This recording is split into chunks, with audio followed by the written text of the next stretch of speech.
nous vous informons que ce programme est déconseillé aux moins de 10 ans. Un mystérieux incendie. Il faut imaginer l'intensité du feu. Tout était en train de fondre. Ça atteignait plusieurs milliers de degrés. Une chose pareille est inconcevable à Monaco. Un sanctuaire pour grande fortune. Un Américain pris dans la tourmente. J'ai fait ce que j'avais à faire pour assurer la sécurité de ma famille. Et des factions effrayantes. Il y avait l'affaire Iran-Contra, la mafia russe. Des terroristes tchétchènes et même le Mossad. Une ombre plane sur le paradis. Vous allez découvrir l'une des affaires les plus fascinantes de ma carrière dans cet épisode de crime en haute société.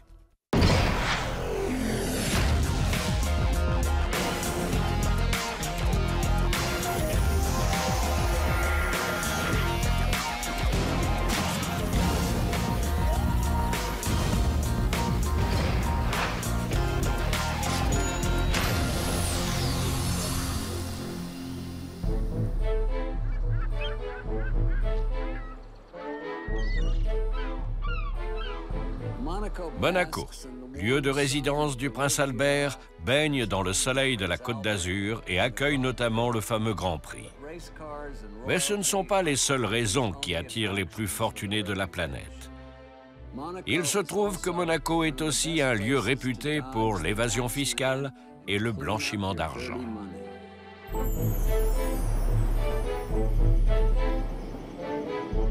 « 3 décembre 1999. Le soleil va bientôt se lever et les résidents de la petite principauté dorment encore.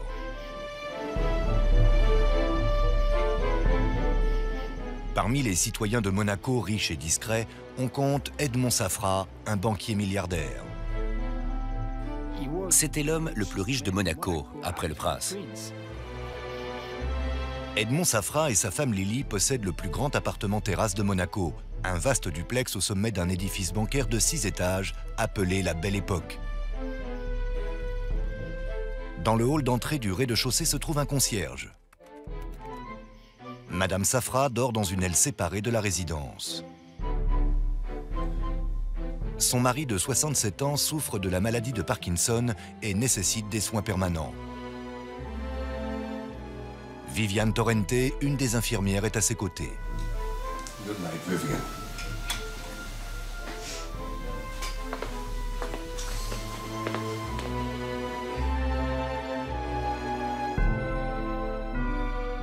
Vivian.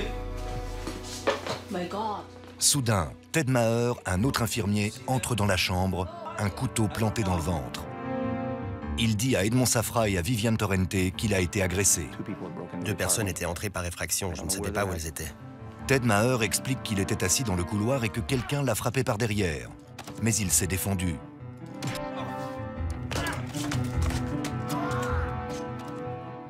L'homme à ma droite a sorti un couteau et me l'a planté en plein ventre. Ted Maher dit à Viviane Torrente d'emmener Edmond Safra dans la salle de bain et de verrouiller la porte.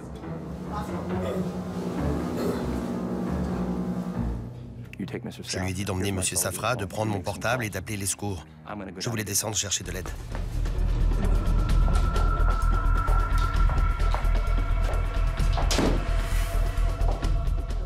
Ne vous en faites pas, tout va bien se passer. Ted Maher se dit qu'il doit alerter la police. J'ai pensé à l'alarme incendie, c'était une bonne idée. J'ai pris un bout de papier dans ma main libre et je l'ai allumé.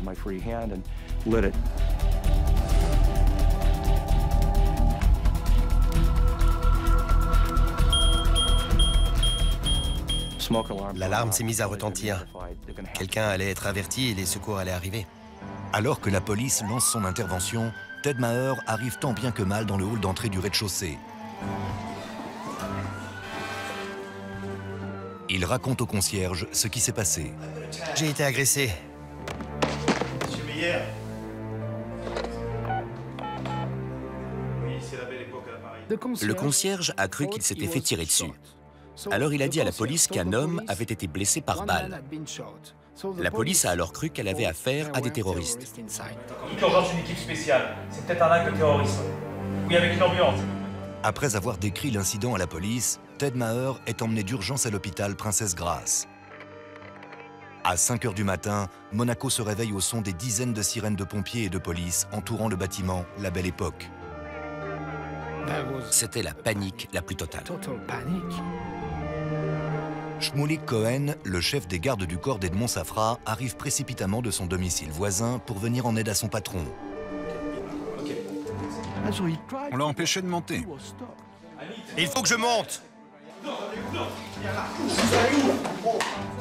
Forcément, la police ne savait pas qui était cet homme. Lâchez-moi! Ça aurait pu être un des agresseurs. La police se démène pour comprendre ce qui se passe à l'intérieur de l'appartement du résident le plus riche de la principauté. Elle commence par fouiller les étages les uns après les autres, en commençant par le sous-sol. Pendant ce temps, le petit feu de Ted Maher commence à prendre de l'ampleur. Le feu a consumé la corbeille à papier. Il s'est propagé sur le sol et il a atteint les murs. Craignant que les intrus ne soient encore à l'intérieur, la police empêche les pompiers d'accéder à l'appartement. La fumée commence à s'infiltrer dans la salle de bain.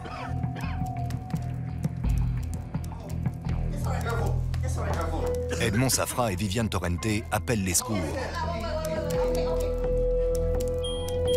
À 6 h, réveillée par l'alarme, Lily Safra parvient à sortir de l'immeuble. Mais quand elle apprend que son mari est encore à l'intérieur, elle tente d'y retourner. Un policier l'en a empêché. Comment Madame Safra aurait-elle pu lutter contre 2 intrus armés et un incendie? On a vu des pompiers sur le toit, mais on n'a pas vu de flammes. On voyait seulement de la fumée.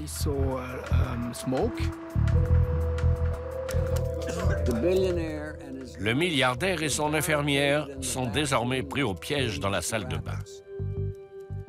Je ne peux qu'imaginer la terreur qu'ils ont dû ressentir.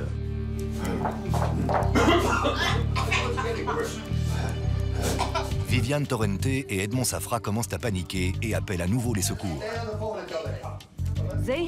Ils ont d'abord parlé à Madame Safra,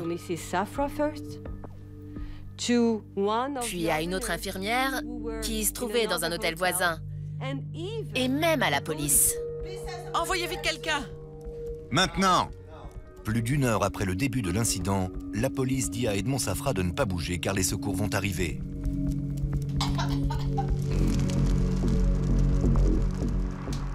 Ne parvenant pas à trouver les assaillants, la police laisse enfin entrer les pompiers dans l'appartement.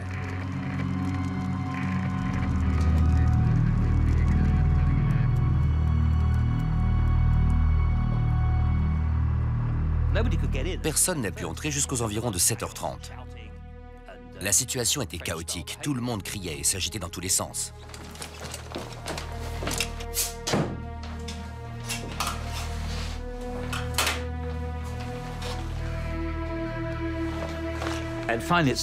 Et finalement, qu'est-ce qu'ils ont trouvé quand ils ont enfin pu entrer? Viviane Torrente et Edmond Safra, morts tous les deux.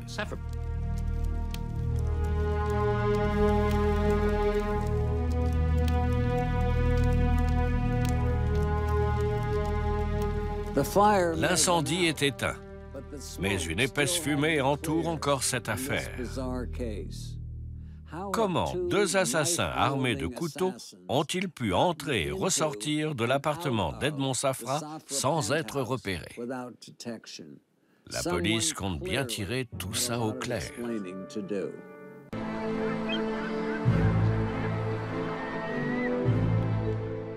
Le milliardaire Edmond Safra et une de ses infirmières sont morts dans un mystérieux incendie. Mais la question demeure. Qu'est-il advenu des hommes dont l'intrusion a poussé Ted Maher à provoquer l'incendie fatal? Il y avait 2 assaillants. Mon frère s'est battu avec eux pour essayer de protéger son patron, l'autre infirmière, ainsi que Madame Safra. Il a agi en héros. Les enquêteurs interrogent Ted Maher sur ses agresseurs et il leur raconte tout ce dont il se souvient.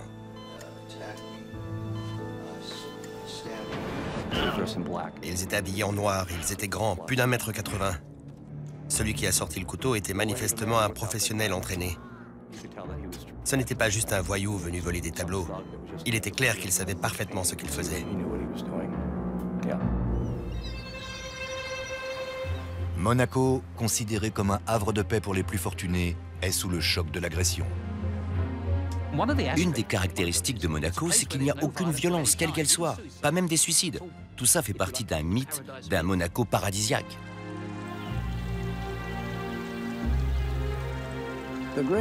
Somerset Maugham, le grand écrivain, a décrit Monaco comme étant un endroit ensoleillé pour sombres personnages.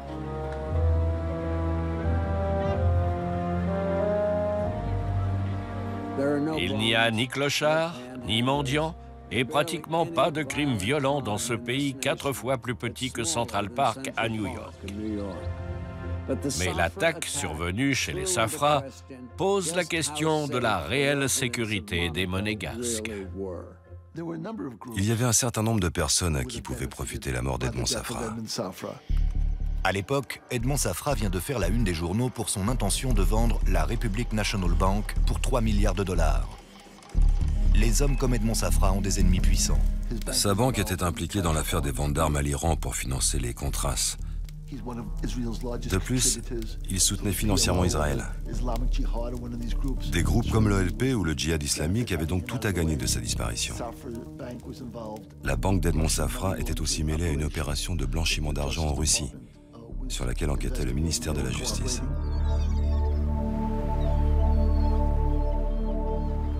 La police apprend que Lily, la femme de Safra, va se tailler la part du lion de l'héritage de 2,5 milliards de dollars aux dépens des frères d'Edmond.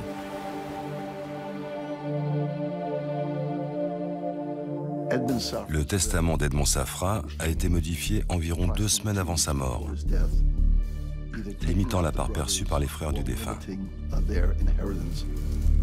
Mais Lily s'est mariée avec plusieurs centaines de millions de dollars à son propre actif, et tous s'accordent à dire que sa relation avec Edmond était solide. Les enquêteurs écartent vite l'hypothèse selon laquelle elle pourrait être mêlée à cette affaire. Ils menaient un train de vie luxueux. Edmond et Lily Safra avaient un appartement dans l'un des plus beaux immeubles historiques de la 5e avenue à New York. Je n'ai rencontré Edmond et Lily Safra qu'une seule fois à l'opéra. Mais même de loin, j'ai senti l'aura de leur immense fortune. Il est difficile d'imaginer une fin aussi atroce à leur existence de rêve. Ils avaient 2 immeubles adjacents à Londres, à Eaton Square. Ils possédaient la villa Leopolda, construite pour le roi de Belgique et d'une valeur de marché avoisinant les 265 millions de dollars. Les enquêteurs continuent leurs investigations dans l'appartement détruit, mais ne trouvent ni signe d'effraction, ni image des intrus sur les bandes de vidéosurveillance. Comment 2 hommes armés ont-ils pu entrer dans un des bâtiments les plus fortifiés de Monaco pour ensuite disparaître? Et où se trouvaient les gardes du corps d'Edmond Safra?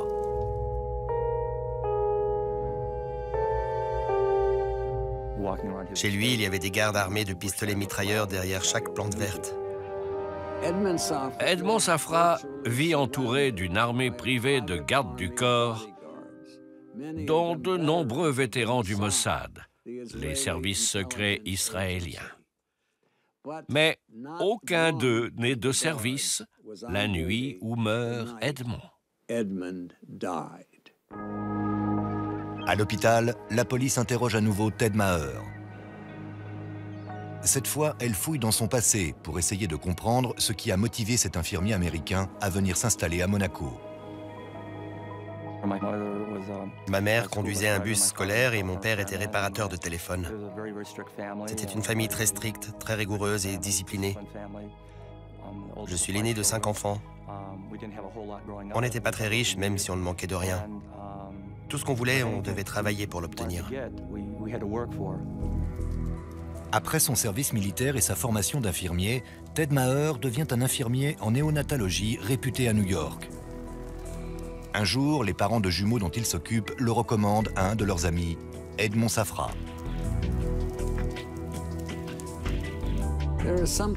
Il y a quelque chose de quasiment incroyable dans la façon dont Ted Maher est passé des maternités au sanctuaire d'un des hommes les plus riches du monde.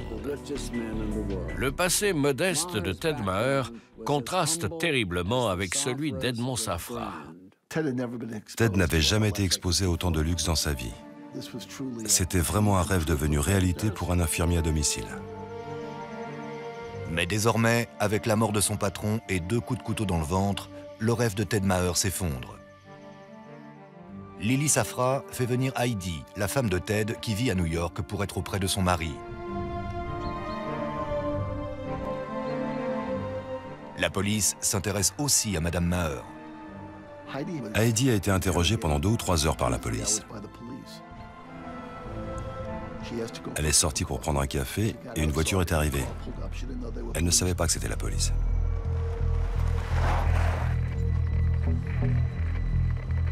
Trois hommes embarquent Heidi dans une camionnette et l'emmènent à l'hôtel où vit Ted. En l'accompagnant dans la chambre d'hôtel, ils ont été autorisés à effectuer une perquisition selon la loi monégasque. Les policiers trouvent un flacon de lidocaïne, un anesthésiant qui n'a jamais été prescrit à Ted. Cette découverte met en doute la crédibilité de Ted. Heidi prend conscience que les enquêteurs ne considèrent plus son mari comme le héros de l'histoire, mais comme un suspect. Elle appelle Tammy, la sœur de Ted, pour tout lui raconter. Elle pleurait. Elle disait qu'elle avait été kidnappée par des hommes masqués dans une camionnette. Ensuite, elle avait été emmenée chez Ted et c'est là que le cauchemar avait commencé. Les jours qui suivent la mort d'Edmond Safra, les spéculations vont bon train. S'agit-il de la mafia russe, des rebelles tchétchènes, de l'OLP? Les riches habitants de Monaco sont choqués d'apprendre que le principal suspect est un Américain moyen qui vivait sous leur nez. «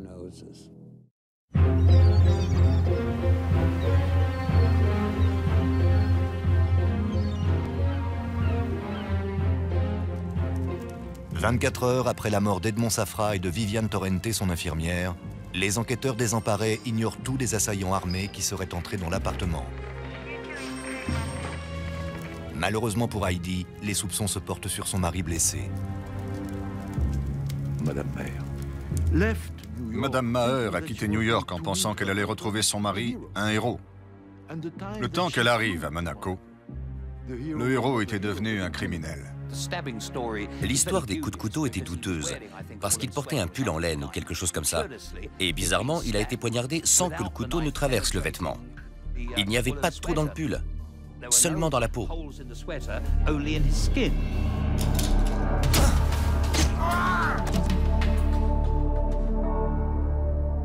La police découvre également que le couteau récupéré dans le hall du bâtiment semble être de modèle identique à un couteau que possède Ted Maher.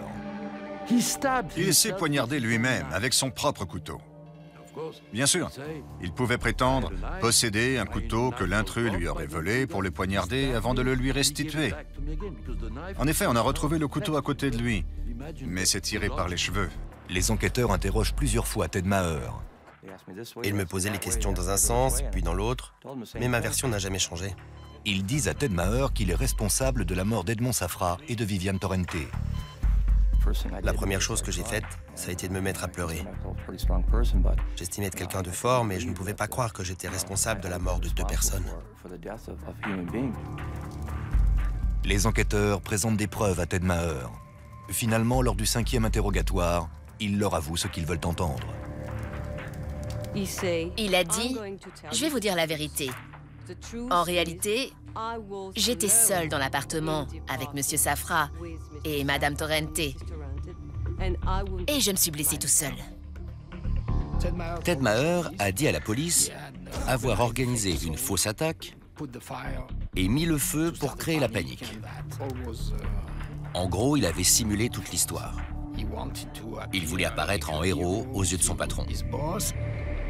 Ted Maher sort de l'hôpital et est emmené au poste de police. Désormais, il ne manque plus aux enquêteurs que des aveux signés.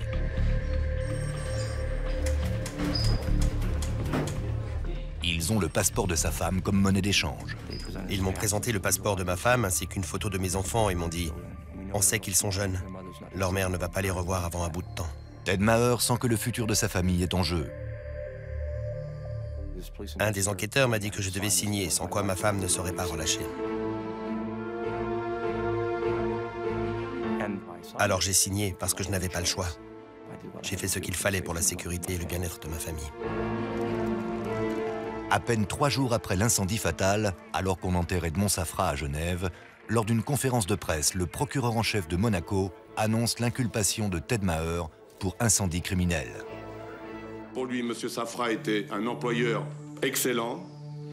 Il voulait simplement attirer l'attention sur sa personne. Madame Safra n'arrivait pas à y croire. C'était la stupéfaction. Pourquoi? Pour quelle raison? Qu'est-ce qui peut pousser quelqu'un à faire ça? Quand j'apprends les aveux de Ted, je suis immédiatement sceptique. L'affaire est bouclée bien trop vite et trop facilement. Le coupable a été arrêté et les rues de Monaco sont à nouveau sûres. Mais Ted Maher a-t-il vraiment fait tout ce dont il s'accuse dans le seul but de passer pour un héros aux yeux d'Edmond Safra? Permettez-moi d'être non pas cynique, mais réaliste. Ce qu'il recherchait n'était pas tant l'amour d'Edmond Safra, mais plutôt la récompense d'Edmond Safra. Et soyez sûr que si les choses s'étaient passées comme prévu, si Edmond Safra s'était retrouvé en grand danger et que Ted Maher lui avait sauvé la vie, il aurait reçu une telle récompense qu'il aurait pu se la couler douce pour le restant de ses jours. La prison de Monaco ressemble plus à un hôtel qu'à une prison. Il y avait l'air conditionné.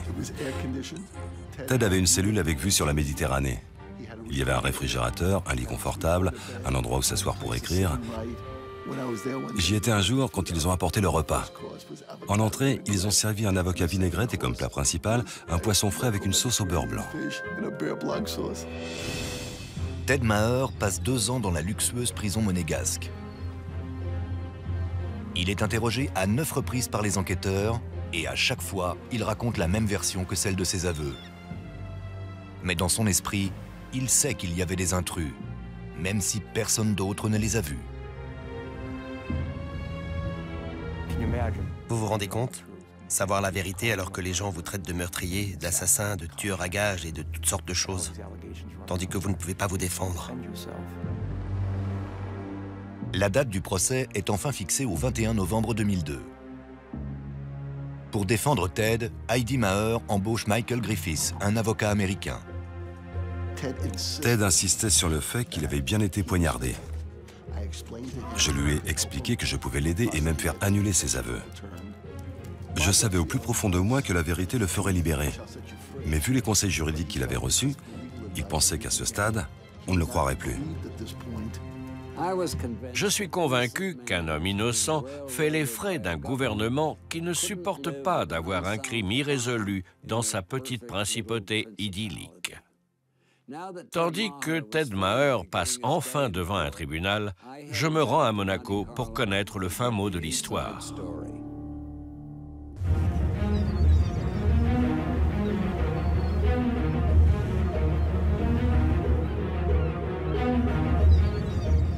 À Monaco, l'automne est arrivé et Ted Maher, infirmier de son état, va passer en jugement après presque 3 ans en prison. On a dit à l'accusé qu'il n'écoperait que d'une peine légère pour l'incendie qui a causé la mort d'Edmond Safra et de Viviane Torrente. Mais juste avant le procès, ses avocats ont de mauvaises nouvelles. Donald Manas et George Blott sont venus à la prison et m'ont dit « Ted, on a un grave problème.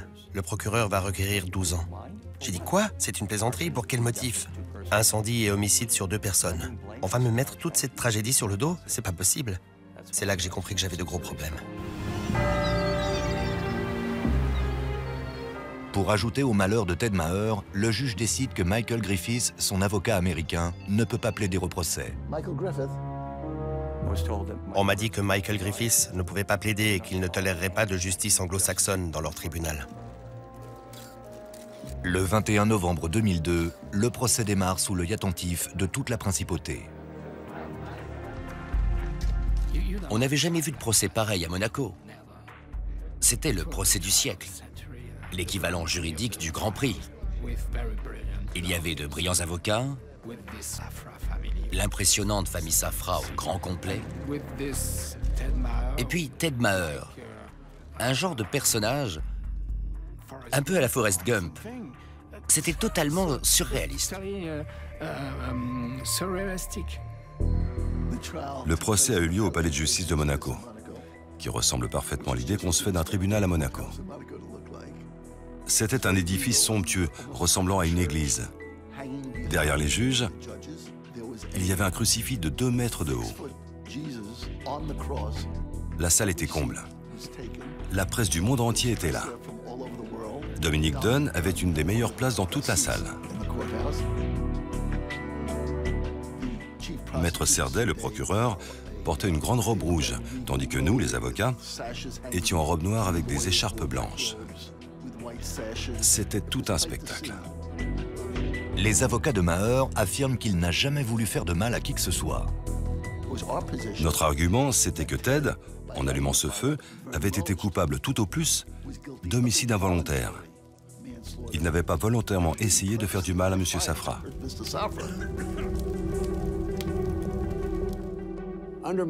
Comme l'autorise la loi monégasque, Lily Safra, l'épouse de la victime, a la possibilité de se porter partie civile. Le prince Charles lui recommande les conseils de Marc Bolland, brillant attaché de presse anglais. Ce dernier lui conseille de porter un vieux tailleur pantalon Yves Saint Laurent et de laisser ses bijoux à la maison. Mais malgré tout, Lily Safra tient le rôle principal.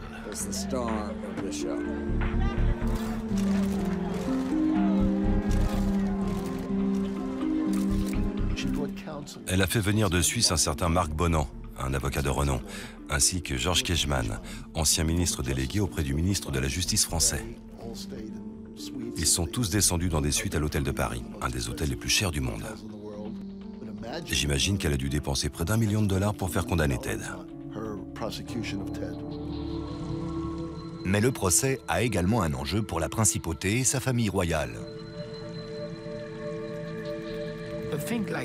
Une chose pareille, ça ne doit pas arriver à Monaco. C'est pour ça que les riches viennent ici.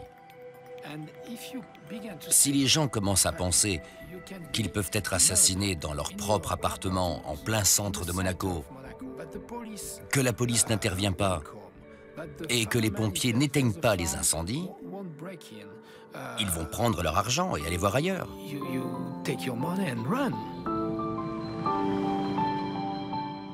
Face à la fortune de Lily Safra et à celle du gouvernement monégasque, Ted Maher est pratiquement démuni. Je savais que j'étais dans le pétrin et j'étais conscient qu'ils avaient absolument toutes les cartes en main dans cette partie. Le problème, c'est que c'était ma vie qu'on jouait.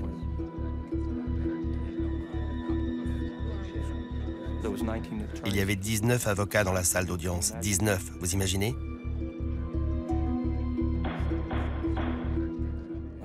Malheureusement, pas un seul ne représentait Ted Maher.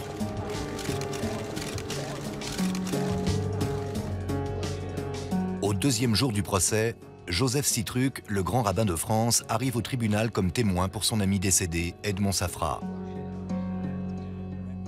La loi monégasque autorise l'accusé Ted Maher à interroger directement le témoin. Quand est venu le moment des questions, personne dans la salle n'a rien eu à lui demander. Mais moi, si. Et bien sûr, du fond de mon cœur, j'ai demandé au rabbin de dire une prière pour M. Safra et Mme Torrente.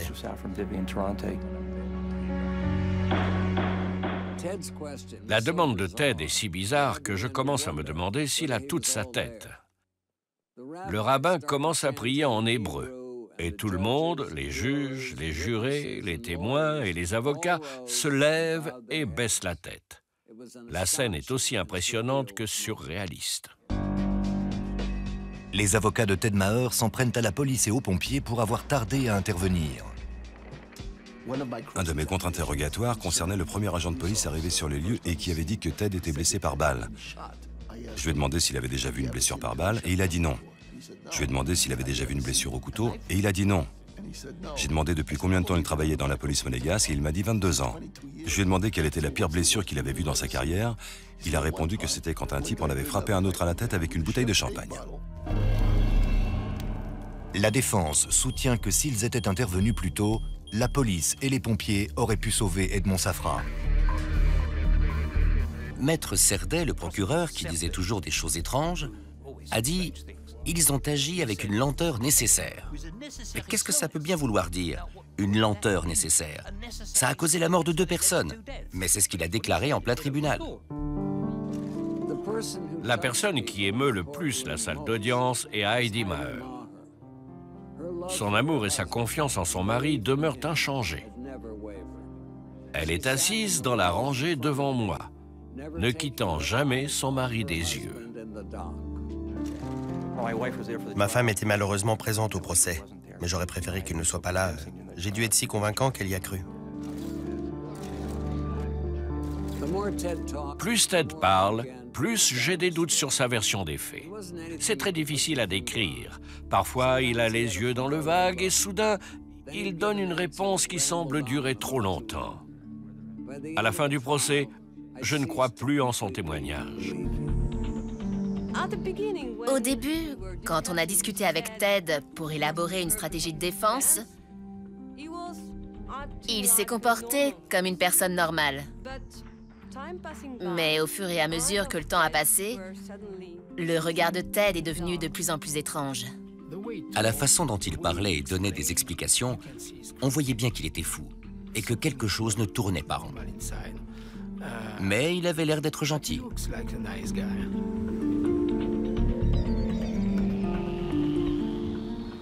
Après 10 jours de témoignage, le sort de Ted Maher repose entre les mains de 3 jurés et de 3 juges. On m'a dit que je pouvais quitter la salle d'audience après 12 jours de procès. Je suis sorti, j'ai eu à peine le temps d'aller aux toilettes et de boire un verre d'eau que 45 minutes plus tard, on m'a dit d'y retourner. Un journal français parle de l'accusé comme étant Dr Ted et Mr Maher, en référence à Dr Jekyll et Mr Hyde. Il semble qu'il y ait 2 personnes à l'intérieur de Ted.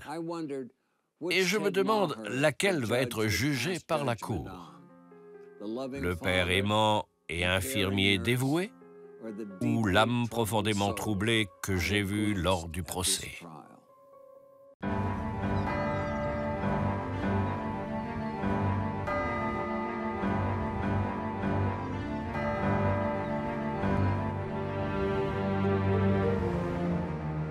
Après une brève délibération, le jury revient dans la salle d'audience pour annoncer son verdict dans l'affaire Ted Maher. Je n'arrivais pas à y croire. Ils ont délibéré en moins de 45 minutes alors que c'était l'un des plus gros procès de l'histoire de Monaco. Puis le président a lu une déclaration manifestement écrite à l'avance et qui a duré 1h20.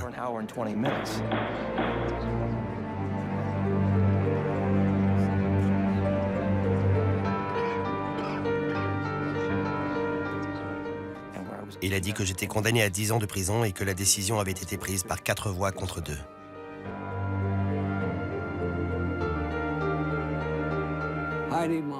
Heidi Maher utilise son téléphone portable pour appeler sa mère dans l'État de New York. Ses seuls mots sont « coupable, 10 ans ». Dis-le aux enfants. Quand elle me rend le téléphone, je m'aperçois qu'elle est en larmes. J'ai de la sympathie pour cette femme qui est venue soutenir par sa présence quelqu'un qu'elle aimait et vénérait, avant de découvrir que ce n'était qu'un vulgaire criminel. De façon étrange, Ted demande pardon publiquement auprès des familles Safra et Torrente. Heidi me racontera plus tard avoir eu envie de se lever pour lui demander s'il n'avait pas oublié sa femme et ses enfants. Le mariage a clairement atteint son point de rupture. Elle a abandonné. Elle en avait marre de toute cette histoire. Marre des médias, marre de se battre. Elle voulait juste tourner cette page de sa vie. Elle l'a cru coupable. Ça fait vraiment très mal. Mais je l'aime toujours. Heidi décide de quitter Ted. Désormais, l'infirmier américain doit purger 10 ans de prison. Ils ont essayé de me pousser au suicide. Littéralement, ils m'ont rendu la vie impossible. Mais j'ai tenu bon. Je ne voulais pas céder parce que je savais qu'un jour je sortirais et que la vérité serait enfin dévoilée.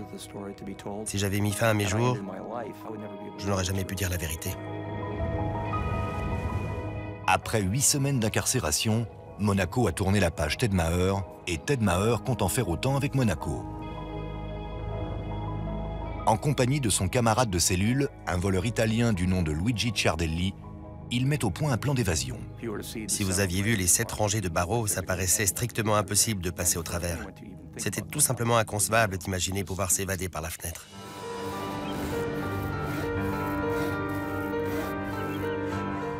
Nuit après nuit, Ted Maher scie secrètement les barreaux à l'aide d'une lame de scie qu'il est parvenu à faire entrer. Après des semaines de travail, il prend la clé des champs avec son codétenu. Ils ont attaché des draps, comme dans les vieux films, et ils sont sortis de la prison en passant par la fenêtre. On n'avait jamais entendu parler d'évasion à Monaco, jamais. La nuit du 21 janvier 2003, le jour de l'anniversaire de ma sœur, je me suis évadé. À peine sorti, mon codétenu m'a abandonné. J'ai traversé Monaco à pied et j'ai même salué 3 policiers. Ensuite, j'ai marché aussi vite que je pouvais et je suis arrivé à Nice. J'ai pris une chambre dans un petit hôtel en prétendant que ma voiture était tombée en panne. Il m'a appelé et m'a souhaité un joyeux anniversaire. Il m'a dit « Ma voiture est tombée en panne, je suis à la réception d'un hôtel et j'ai besoin d'un numéro de carte de crédit pour prendre une chambre. J'ai tout perdu et j'ai besoin d'aide. » Alors je lui ai donné mon numéro de carte.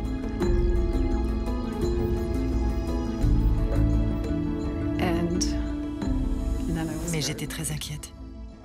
J'ai pris une chambre sous un faux nom. Il y a plus d'1 million de personnes dans cette ville. Ils ne pouvaient pas me retrouver. C'était impossible. Je suis sous le choc. L'évasion de Ted est une première à Monaco depuis plus de 50 ans. Mais combien de temps va-t-il tenir en cavale, dans un pays où il n'a ni argent, ni amis, et dont il ne parle pas la langue?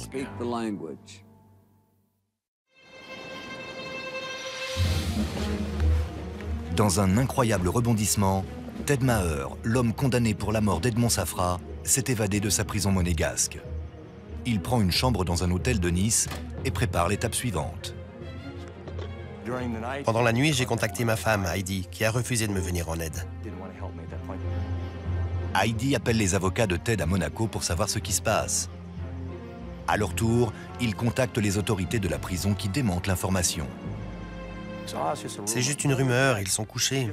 On fait des rondes toutes les heures, ils sont en train de dormir, ce n'est qu'une rumeur. Ted Maher appelle un prêtre de la région qui gardait de l'argent pour lui pendant sa peine. J'ai dit, mon père, j'ai besoin de l'argent que ma famille vous a confié. Il a répondu, appelez-moi demain matin.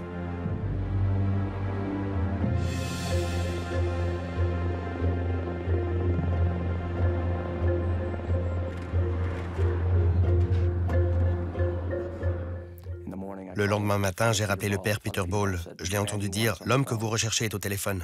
Ted Maher comprend alors que la police est avec le prêtre. Il doit partir au plus vite. J'ai rassemblé mes affaires et je suis descendu. 5 policiers français m'attendaient au pied de l'immeuble. J'avais été trahi par ma femme, par mon avocat et par un prêtre. C'était la totale. Ted Maher est arrêté avant d'être extradé à Monaco.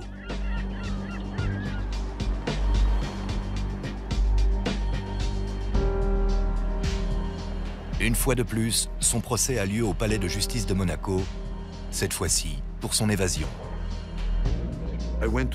Je me suis rendu au procès pour son évasion et j'ai découvert que Ted Maher n'avait pas changé. Cette fois encore, son argument de défense, c'était « ce n'est pas moi, c'est les autres ». On finit par avoir de la compassion pour cet homme qui ne fait rien volontairement. Il tue involontairement?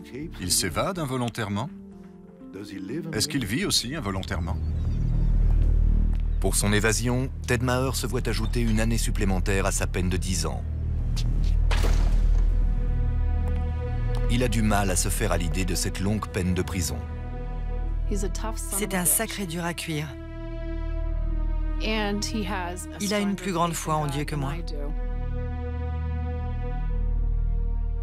En continuant à suivre l'affaire, j'apprends qu'un nouveau Ted Maher fait surface, en prison.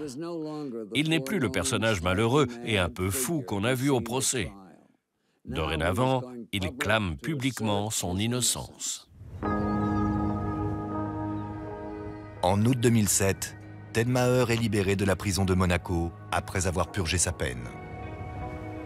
Il retourne immédiatement aux États-Unis, pressé de voir ses enfants et de commencer une nouvelle vie d'homme libre.